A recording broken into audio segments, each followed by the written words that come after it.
আসসালামু আলাইকুম বন্ধুরা, টিম রায়হানের পক্ষ থেকে আমি মুজাহিদ আজ আপনাদের সাথে আছি। আজ চলে যাচ্ছি কাকিলাদহ গ্রামে তালের রস খাওয়ার জন্য। কুষ্টিয়ার মিরপুর উপজেলার কাকিলাদহ গ্রাম নাকি তালের রসের জন্য বিখ্যাত। বিখ্যাত কখন হলো, কিভাবে হলো তা আমি নিজেও জানি না, অথচ আমার বাসা তার পাশের গ্রামেই। যাই হোক, সেটা বাদ, বিখ্যাত হলে তো ভালো। আমার জেলা কুষ্টিয়া বিভিন্ন কারণে বিখ্যাত, তবে বর্তমানে যে কারণটির জন্য বিখ্যাত তা তো আপনারা সবাই জানেন। আর আমাদের কাকিলাদহ গ্রাম তালের রসের জন্য আবার বিখ্যাত হয়েছে। এখন যদি এখানে একটা কোম্পানি দেওয়া হয়, আপনারা বুঝতেই পারছেন তালের রস দিয়ে কী তৈরি করা হয় আর কী কোম্পানির কথাই আমি বলছি, তাহলে তো আর কোনো কথাই নেই। এমনিতেই একটা বিষয় ভাইরাল, আবার এটা হলে কুষ্টিয়া বাংলাদেশের অন্যতম একটা জেলা হয়ে যাবে।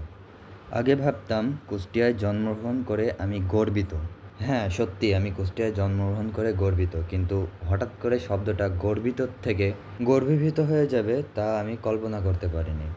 গর্ভবতীকে গর্ভীভূত বললাম, এটা আবার কাট করে ট্রল করা শুরু করে দিয়েন না। এটার জন্যও আবার কুষ্টিয়ার মানুষ ভাইরাল হয়ে যেতে পারে। যাই হোক, ওসব বাদ, রস খেতে এসেছি। দেখেন কিভাবে রস খাচ্ছি। বাচ্চা ছেলেটি রস আমাদের প্রস্তুত করে দিচ্ছে। রসগুলো দেখতে যত সুন্দর ছিল, খেতেও ততই সুস্বাদু।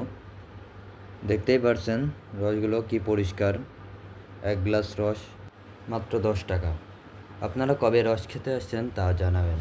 এদিকে আমরা শান্তি পেতে থাকি, আর আপনারাও শান্তি পেতে হলে চলে আসুন কাকিলাদহ গ্রামে তালের রস খাওয়ার জন্য। ভিডিওটি ভালো লাগলে একটি লাইক করুন, আর আপনি কবে আসছেন কাকিলাদহ গ্রামে তালের রস খেতে তা কমেন্ট করে জানাতে ভুলবেন না। এমনই সব নিত্য নতুন ভিডিও পেতে আমাদের চ্যানেলটি সাবস্ক্রাইব করে সাথেই থাকুন। দেখা হচ্ছে পরবর্তী কোনো ভিডিওতে। আল্লাহ হাফেজ।